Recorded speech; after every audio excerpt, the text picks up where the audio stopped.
नमस्कार, मी सारिका आणि छोटीशी अशा या माझ्या चॅनलवर सगळ्यांचे सहर्ष स्वागत आहे। कशा आहात? आशा करते स्वस्त असाल, मस्त असाल, आनंदी असाल आणि हसत असाल। तर चला, आज आपण बघणार आहोत ऑफर छान छान चालू आहेत। वरती दिलेल्या नंबरवरती संपर्क साधा।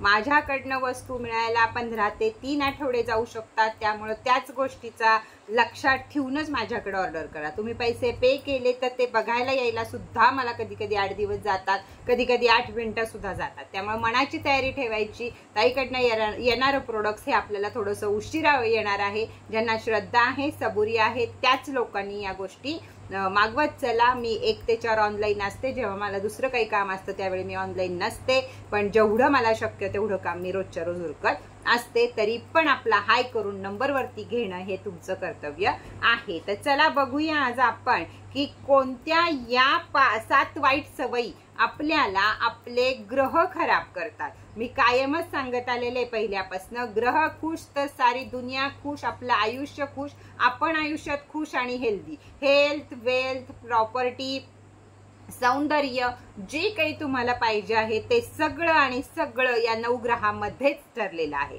आपण जन्माला आलो त्याच वेळी आपली कुंडली ठरलेली आहे आणि त्यानुसारच पुढचे आपल्याला फळं मिळत असतात। ज्यावेळी दशा महादशा चालू होतात त्यावेळी त्या ग्रहांच्या पूजा अर्चना कराव्या लागतात। म्हणूनच नवग्रह चौकी ही घरात सगळ्यांनी पूजावी। त्यासाठी नवग्रह चौकी 2 प्रकारच्या आहेत, एक लाकडी आहे आणि एक क्रिस्टलची आहे। तर जी तुम्हाला हवी ती वरती दिलेल्या नंबरवरती तुम्ही बुक करू शकता। तर आज आपण बघणार आहोत कोणत्या आपल्या वाईट सवयी आपलेच ग्रह खराब करतात आणि त्यामुळे आपल्याला काय काय त्रास होतात। तर नख खाणे, सगळ्यात खूप मुली, मुलं, मोठी माणसं, खूप जणांना सारखं नख खात बसायची सवय असती। यामुळे आपला सूर्य कमजोर होतो। सूर्य कमजोर झाला की आपल्या डोळ्याची दृष्टी कमजोर होते। त्याचबरोबर पिता आणि पुत्र म्हणजे मुलगा आणि वडील यांच्यामधली नाती खराब होतात। त्याचबरोबर सरकारी नोकरीमध्ये अडथळे येतात। या व्यक्तींना सरकारी नोकरी लागू शकत नाही, त्यावेळी त्यांचा सूर्य कमजोर होतो। म्हणून कधीही नख खाऊ नयेत आणि सूर्यग्रह आपला मजबूत राहण्यासाठी रोज सूर्यांजली द्यावी। सूर्य उगवायच्या आधी उठावं आणि सूर्याला साखर आणि कुंकू, एखादं लाल फूल नाही तर प्लेन वॉटर यानं सूर्यांजली द्यावी। सूर्यांजली देताना सूर्याकडे न बघता येणाऱ्या धारेकडे बघावं आणि ते पाणी आपल्या पायावर पडणार नाही याचंही करावं। कोणता ना कोणता सूर्याच्या मंत्रापैकी एका मंत्राचा उच्चार करावा आणि रोजच्या रोज स्त्री असो, पुरुष असो, लहान मुल असो आणि मुलगी असो, आजी आजोबा असो, सगळ्यांनी पहिल्या किरणाला पाणी जरूर घालावं। सूर्य मजबूत राहिला तर सूर्य हे पिता आहेत, सूर्य हे राजा आहेत, त्यामुळे त्याच्यासारखं आयुष्य आपल्याला मिळत राहतं। दुसरी कोणती वाईट सवय आहे आणि कोणता ग्रह आपला त्यामुळे खराब होतो?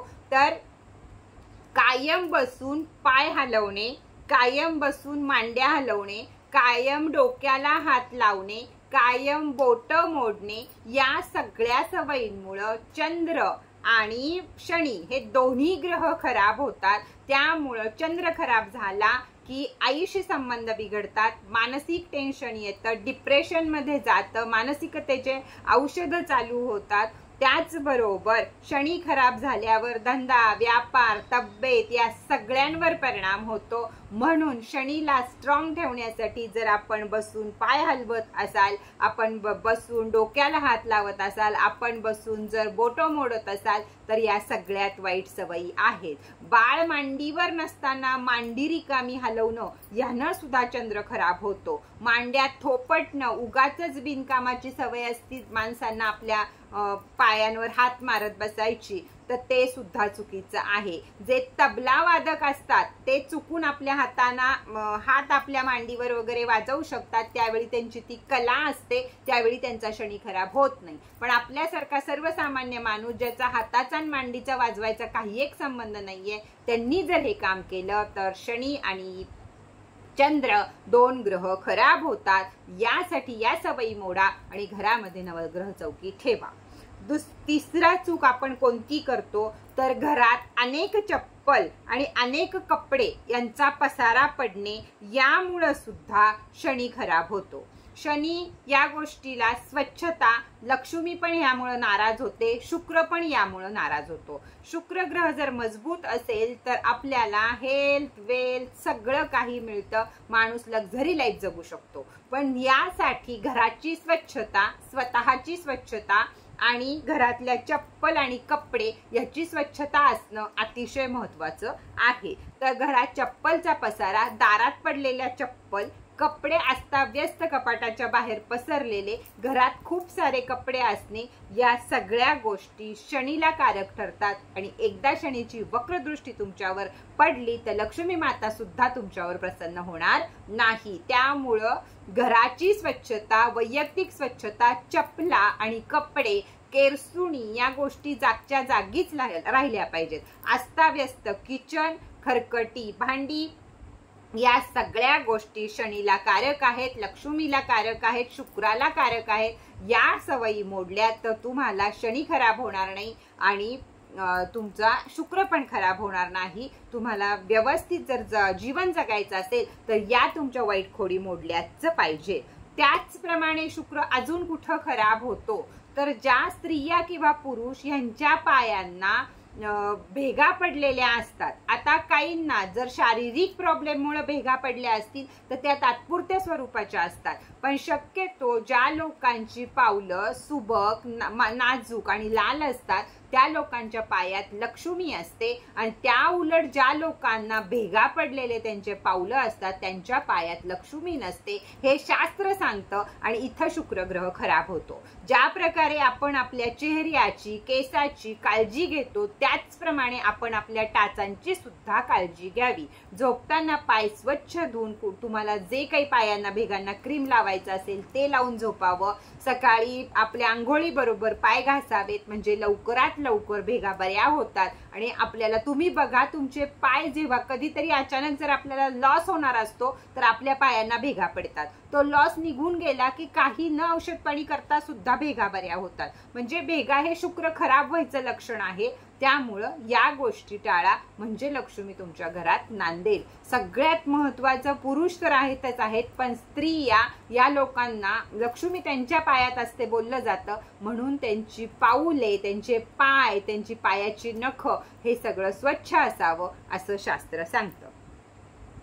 गुरुग्रह कधी खराब होतो? गुरुग्रह त्यावेळी खराब होतो, गुरूंना नावं ठेवली जातात. कोणी कीर्तनकार असतील त्यांना नावं ठेवली जातात. अमका तमका काय कीर्तन करतो, काय सांगतो, हे जिथं बोललं जातं तिथं गुरु खराब होतो. कुणी कुणी देवांना नावं ठेवतं की हा काय देव माझं करणार आहे, देवानं माझं काय केले, त्या काय देवाला मानायचंय, या काय देवाला मानायचंय, मी कोणते उपाय करणार नाही आणि मी देवाला मानत नाही. इथं त्यांचा गुरु खराब होतो आणि त्यांनाच ती फळं भोगावी लागतात.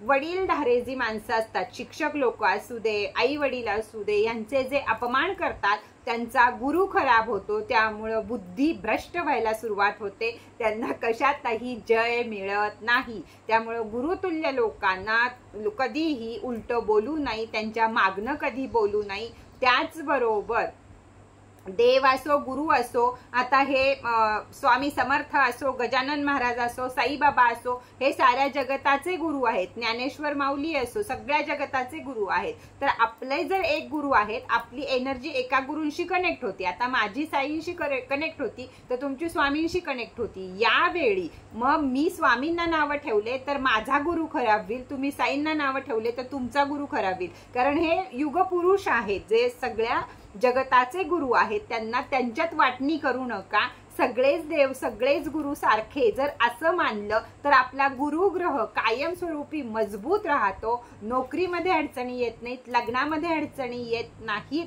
आणि आपल्या जिभेवर सुद्धा कायम सरस्वती राहते. आपण बोलू ते खरं ठरतं. त्यामुळे गुरु लोकांना अपमान करत गेलात तर तुमचा गुरुग्रह खराब होईल.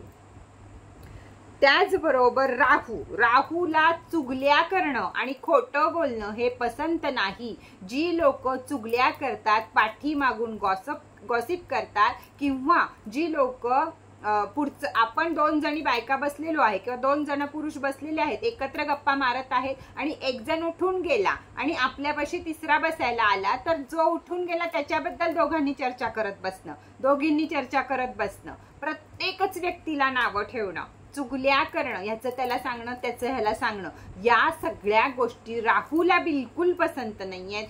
जिथं या गोष्टी घडतात तिथं राहू ग्रह खराब होतो. आता राहिला बेशिस्तपणे वागणं, न प्लॅनिंगचं वागणं. आजचा दिवस आहे, आज उठायचंय आपल्याला 6 वाजता. 6 वाजल्यापासून 9 वाजल्यापर्यंत काय कामं करायची आहेत ही इथं पण फिट पाहिजेत आणि कागदावर पण लिहिलेली पाहिजेत. आयुष्यातल्या कोणत्याही गोष्टीचं प्लॅनिंग करून जर आपण काम केलं तर केतू ग्रह आपल्यावर कधी नाराज होत नाही. त्यामुळं केतू ग्रह सुद्धा प्रसन्न राहतो. जास्तीत जास्त जेव्हा या बिना प्लॅनिंगनं काम करणं, बिना वेळापत्रकाचं काम करणं, अस्ताव्यस्त 12-1 वाजोस्तर झोपणं, त्याच्यानंतर स्वयंपाक करणं, म्हणजे जे भारतीय संस्कृतीचं एक रुटीन आहे, बाबा तुम्ही पहाटे उठा, तिथनं चढा रांगोळी करा, तिथनं काय करा, तुम्ही जर जेंट्स असाल तर तुमची स्वतःची कामं करा, व्यायाम करा, कामावर जा, कामावर व्यवस्थित काम करा, वेळेत सुटा, वेळेत घरी या, वेळेत झोपा, आणि हे सगळं प्लॅनिंग कुठेतरी लिहिलेलं पाहिजे, डोक्यात पण लिहिलेलं पाहिजे, कागदावर लिहिलेलं पाहिजे. कोणताही धंदा, व्यापार, काहीही तुम्हाला कोणतीही गोष्ट करायची तर वही पेन लिखाण तुमचं असेल तर केतू कधीही खराब होणार नाही. आणि केतू खराब झाला तर काय होतं तर स्किन प्रॉब्लेम येतात. केतू सगळ्यात मोठे देतो तो आपल्याला स्किन प्रॉब्लेम देतो. मग कुठं पुटकुळ्या उठतील, कुठं इचिंग होईल, कुठं उगाच चेहऱ्यावर ॲक्ने येतील. या सकाळ जेवढे स्किन प्रॉब्लेम आहेत ते सगळे केतूमुळे होतात. या सगळ्या ग्रहांच्या दशा महादशा चालू असतात, बरोबर त्या टायमिंगलाच हे घडत असतं आणि ते घडू नये म्हणून या कुठल्याही चुका तुम्ही करू नका. मुलं करत असतील त्यांना सांगा समजावून की या चुका करू नका म्हणून, म्हणजे हे ग्रह खराब होणार नाहीत आणि ग्रह खराब होऊ नयेत म्हणून नवग्रह चौकी ही घरामध्ये पाहिजेच पाहिजे. तर चला, आजचा व्हिडिओ कसा वाटला हे छान छान कमेंट करून जरूर सांगा. परत भेटूया नवीन माहिती बरोबर, नवीन व्हिडिओ बरोबर. तोपर्यंत टाटा.